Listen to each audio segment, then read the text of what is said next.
सावधान 10 manipulative tactics जिनसे आपके इमोशंस के साथ खिलवाड़ हो सकता है। मैनिपुलेशन यानी किसी पर वो इन्फ्लुएंस जो उन्हें तो नुकसान पहुंचा रहा है, किसी और के फायदे में काम कर रहा है। इमोशनल मैनिपुलेशन यानी उनके इमोशंस को इस तरह से हैंडल किया जा रहा है, ट्रिक किया जा रहा है कि उनके हित में नहीं है।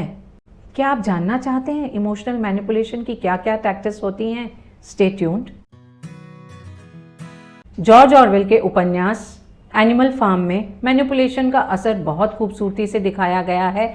मैं शब्दों तक सीमित नहीं रहूंगी, मैंने रफ ट्रांसलेट किया है, आप समझें। आउटर क्रिएचर्स ने पहले पिग को देखा, फिर ह्यूमन को देखा, फिर ह्यूमन को देखा, उसके बाद पिग को देखा, और उसके बाद फिर पिग को देखा, फिर ह्यूमन को देखा, और तब तक दोनों के बीच का डिफरेंस ही कहीं खो गया था। आई होप ट्रांसलेशन में मैंने इसका मीनिंग नहीं खो दिया है, बट इससे ज़्यादा खूबसूरती से मैनिपुलेशन का असर कुछ भी नहीं बता सकता। आज हम जानते हैं 10 तरह के टैक्टिक्स जिनसे आपको इमोशनली मैनिपुलेट किया जा सकता है, आपकी भावनाओं के साथ खिलवाड़ हो सकता है। मूविंग द गोल पोस्ट, ये रिश्तों में, नेगोशिएशंस में, बिजनेस डील्स में बहुत कॉमनली इस्तेमाल की जाने वाली टैक्टिक्स है, जिसमें गोल्स या सक्सेस के रिक्वायरमेंट्स या एक्सपेक्टेशंस अचानक से चेंज कर दिए जाते हैं। और चेंज कब बताया जाता है? जब आप काफ़ी आगे बढ़ चुके हैं या शुरुआत का ग्राउंड वर्क कर चुके हैं और इस समय आप समझ नहीं पाते कि आपको क्या करना है। आपको अपने चारों तरफ कन्फ्यूजन और केओस नज़र आता है।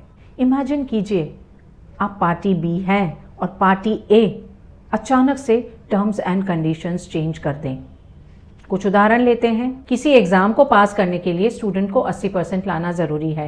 एग्ज़ाम के पहले दिन या एग्ज़ाम देने के बाद उन्हें बताया जाता है कि पास परसेंटेज बढ़ा करके 85 कर दिए गए हैं। आप सोचिए, किसी एक एम के साथ आप कोई काम कर रहे हैं, सडनली आपको पता चलता है कि जिससे आप ग्राउंड बनाकर काम करने जा रहे थे वो ग्राउंड ही बदल गया है। एक टीन है जिसके पेरेंट्स ने उसके लिए कर्फ्यू टाइम डिसाइड किया हुआ है। उन्हें कहा गया है कि रात को 10 बजे से पहले उन्हें घर पर होना है। अचानक बिना किसी डिस्कशन के, बिना किसी बातचीत के उनसे कह दिया जाता है कि उनका कर्फ्यू टाइम अब 8 बजे हो गया है। किसी रोमांटिक रिश्ते में दोनों लोगों ने डिसाइड किया कि एक दूसरे के साथ ज़्यादा क्वालिटी टाइम स्पेंड करेंगे। एक पार्टनर ने इसके लिए प्लान करना शुरू कर दिया। उन्होंने टाइम स्पेसिफाई करना शुरू कर दिया कि इस समय वो एक दूसरे के साथ समय बिताएंगे। तब जाकर के पहला पार्टनर कहता है कि उनमें बिल्कुल भी स्पॉन्टेनिटी नहीं, हर काम को किसी रूटीन की तरह वो करते हैं। उन्हीं की डिमांड थी कि ज़्यादा क्वालिटी टाइम स्पेंड करना है, उसके कारण ही दूसरे पार्टनर ने वो स्टेप्स लिए, लेकिन उन्होंने गोल पोस्ट को ही मूव कर दिया। ऑफिस में कोई प्रोजेक्ट सबमिट किया और आपको क्रिटिसिज्म मिलती है किसी एक ऐसी चीज़ पर, किसी एक एलिमेंट पर जिसके बारे में पहले कोई बात ही नहीं हुई। गोल पोस्ट जब मूव कर दिए जाते हैं तो जिसने मूव किया है उसे ज़्यादा पावर दे देते हैं, और जिसके लिए मूव किए गए हैं उन्हें काफ़ी कंफ्यूज कर देते हैं, उनके कॉन्फिडेंस को ले लेते हैं। जनरलाइजेशन, बहुत बड़े बड़े स्टेटमेंट दे दिए जाते हैं जिसके अंदर सारी चीज़ें आ जाती हैं। ये एक ऐसा हथियार है जिससे आप सच्चाई को छुपा सकते हैं। किसी एक प्रॉब्लम, इशू या असुविधा के बारे में बात नहीं करते। जब आप सारी चीज़ों को एक बड़े बैग में भर करके उस बैग से अटैक करते हैं, ये जनरलाइजेशन है। स्पेसिफिक पॉइंट्स, प्रॉब्लम्स या इश्यूज पर नहीं रह करके आप इसे एक जनरल बड़े स्टेटमेंट या बड़े टाइम फ्रेम में ले लेते हैं। चीज़ें ज़्यादातर हमेशा या कभी नहीं के रूप में दिखाई जाती हैं। कुछ कहना है तो आपसे ऐसा कहा जाएगा कि उनके साथ हमेशा ही ऐसा होता है। आपने कुछ गलती कर दी तो आपसे ऐसा कहा जाएगा आप हमेशा ही ऐसा करते हैं या कभी उनके लिए कुछ नहीं करते हैं। पॉलिटिशियंस का उदाहरण लें। किसी एक रैली में उन्होंने कह दिया कि सारे के सारे इमिग्रेंट्स, बाहर से आए हुए लोग, वो सारे अपराधी होते हैं। इस पॉलिटिशियन ने क्या किया? डिवाइड और कॉन्कर। उसने इमिग्रेंट्स को अलग श्रेणी में डाल दिया और बाकी जो उनके फॉलोअर हैं वो उनके अनड्यू इन्फ्लुएंस में आ गए। जनरलाइजेशन की एक ही एम रहती है कि ज़रूरत से ज़्यादा कंट्रोल क्रिएट किया जाए और क्रिटिसाइज किया जाए। स्टीरियोटाइपिंग का इस्तेमाल भी होता है।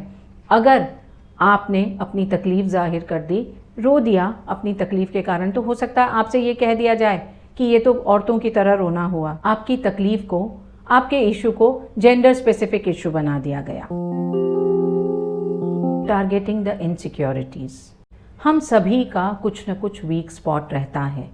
मैनिपुलेशन की इस टैक्टिस में हम जिस चीज़ को लेकर इनसिक्योर हैं, हमारी जो कमियां हैं, उन्हें ही टारगेट किया जाता है।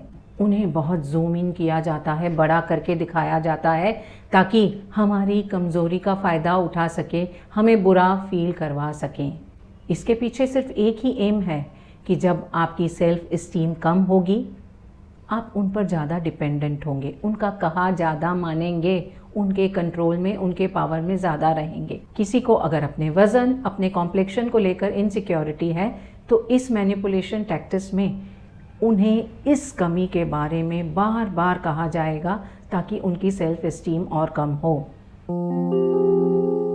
पैसिव एग्रेशन हो सकता है ओपनली आपको अपना उग्र रूप ना दिखाएं, लेकिन जहां उनकी इच्छा नहीं पूरी हुई, बात नहीं मानी गई, जहां उनके हाथ से कंट्रोल कम हुआ, वो आपसे इस तरह का व्यवहार करेंगे जो आपको अनकंफर्टेबल करेगा, स्ट्रेस में डालेगा और आपको लगेगा इससे बेहतर तो यही है कि मैं इनका कहा मान लूं ताकि शांति मिल जाए। आपको वो इग्नोर करेंगे, उनकी बॉडी लैंग्वेज, उनका बिहेवियर इस तरह से हो जाएगा कि आपको खौफजदा कर देगा। आप अंदर अंदर से परेशान हो जाएंगे कि ये ऐसा क्यों हो रहा है, मैंने क्या किया है। हो सकता है चिल्ला चिल्ली ना करें, लड़ाई झगड़े ना करें, लेकिन मुंह फुला लेंगे, आपसे बात नहीं करेंगे। ये कोल्ड वॉर आप सहन ही नहीं कर पाते एंड यू गिव इन। झूठ या बिल्कुल न कर ही जाना।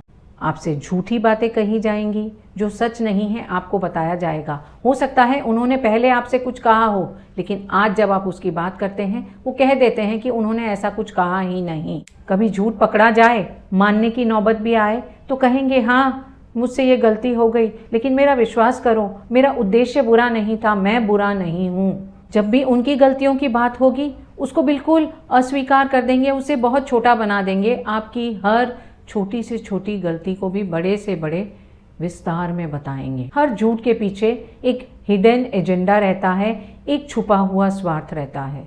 झूठ और ना करके वो आपकी फीलिंग्स को मैनिपुलेट कर रहे हैं। इग्नोरिंग, आपको बिल्कुल अनदेखा कर रहे हैं, नज़रअंदाज कर रहे हैं। ये हो सकता है कि आपके करीबी रिश्तेदार नहीं हैं, लेकिन जब आप कहीं मिलते हैं वो इस तरह से बिहेव करते हैं जैसे आप उन्हें नज़र आए ही नहीं, और आप खुद को बहुत छोटा फील करते हैं, अनकंफर्टेबल फील करते हैं। कंस्पायरिंग, जब वो औरों से मिल करके आपके विरुद्ध साजिश करते हैं, आपके बारे में अफवाहें फैलाते हैं, झूठी बातें कहते हैं। जब इस तरह की साजिशें करते हैं तो एक एम रहता है कि आपका जो सपोर्ट सिस्टम है वहाँ पर आपकी इमेज खराब हो, आप और लोगों से दूर हो जाएं, ताकि उनका पावर आप पर और ज़्यादा बढ़ सके। जब आपके बारे में झूठी बातें कहते हैं, 1, 2, 3 बार लोग नहीं सुनेंगे, चौथी बार तो लोग क्वेश्चन करेंगे ही। इमोशनल अब्यूज़, कोई और मैनिपुलेटिव टैक्टिस इतना नुकसान नहीं पहुंचा सकती जितना इमोशनल अब्यूज़ नुकसान पहुंचाता है। हो सकता है आपके खिलाफ कुछ ना कहें औरों से, कोई साजिश नहीं, आपको कहीं नीचा नहीं दिखा रहे, सब जगह आपके साथ जैसा व्यवहार होना चाहिए वैसा ही किया जा रहा है। पर जब आप दोनों का इक्वेशन आता है, उसमें आपको हर समय इमोशनली ब्लैकमेल किया जाता है कि आपके कारण उनकी परेशानी है, आपका बिहेवियर उन्हें तकलीफ़ पहुंचाता है, आप जिस तरह से इस रिश्ते को हैंडल कर रहे हैं एकदम क्लियर पता चल रहा है कि आपको उनसे कोई प्यार, कोई कंपैशन, कोई हमदर्दी नहीं है। जहां उनकी डिमांड्स पूरी नहीं हो, ऐसा बताया जाता है कि वो बहुत हर्ट हुए हैं, बहुत तकलीफ़ में हैं और इस सारी तकलीफ़ के ज़िम्मेदार आप हैं, आपका व्यवहार है, इसमें उनकी कोई गलती नहीं है। धीरे धीरे आप खुद ही अपने इमोशंस को समझना बंद कर देते हैं, बहुत कंफ्यूज हो जाते हैं। इस तरह के मैनिपुलेटर्स आपके अपराध बोध को किसी भी तरीके से बढ़ाना चाहते हैं। आपको ये जताया जाएगा कि वो आपके लिए इतना कुछ करते हैं, अगर तुम्हें भी मुझसे प्यार होता तो तुम मेरे लिए ये करते। मेरे जितने दुख हैं सब तुम्हारे कारण हैं। आपके अपराध बोध को किसी भी तरीके से बढ़ाया जाएगा। जिन्हें इमोशनली इस तरह से ब्लैकमेल किया जा रहा है वो सिर्फ गिल्ट के कारण ही उनकी सारी बातें मानने को राजी हो जाएंगे, उन पर ज़्यादा डिपेंडेंट होते जाते हैं। गैस लाइटिंग, यहाँ पर आपको इतना कंफ्यूज कर दिया जाता है कि आप खुद ही अपनी रियलिटी पर डाउट कर रहे होते हैं। गैस लाइटिंग एक ऐसी मैनिपुलेटिव टैक्टिस है जिसका इस्तेमाल करीबी रिश्तों में पावर के लिए बहुत ज़्यादा होता है और इसे सिर्फ कुछ सेकेंड्स में नहीं बताया जा सकता। इसके लिए पूरे एक वीडियो की ज़रूरत है। मैं बहुत जल्दी ही गैस लाइटिंग पर एक वीडियो लेकर आऊँगी। इमोशनल मैनिपुलेशन की ये 10 टैक्टिस हमारे इमोशंस के साथ शुरू होती हैं, लेकिन इनका प्रभाव बढ़ते बढ़ते हमारे एक्शंस, हमारी लाइफ और हमारे माइंड फ्रेम तक भी आ जाता है। इन सारी टैक्टिस का इस्तेमाल इस तरह से किया जाता है कि कई बार आपको लगता ही नहीं है कि पावर और कंट्रोल दूसरे के हाथ में है, लेकिन वो दूसरे के ही हाथ में होता है। आप बेबस और लाचार होते हैं। ये सारी टैक्टिस आप अपने इर्द गिर्द मैनिपुलेशन के लिए देखेंगे और अगर किसी को आप हेल्प कर सकते हैं इस मैनिपुलेशन से बचने के लिए तो ज़रूर हेल्प करें, उन्हें कम से कम अवेयर करा दें। Share this video, like my video, subscribe to the channel. It's Varsha saying bye bye for now.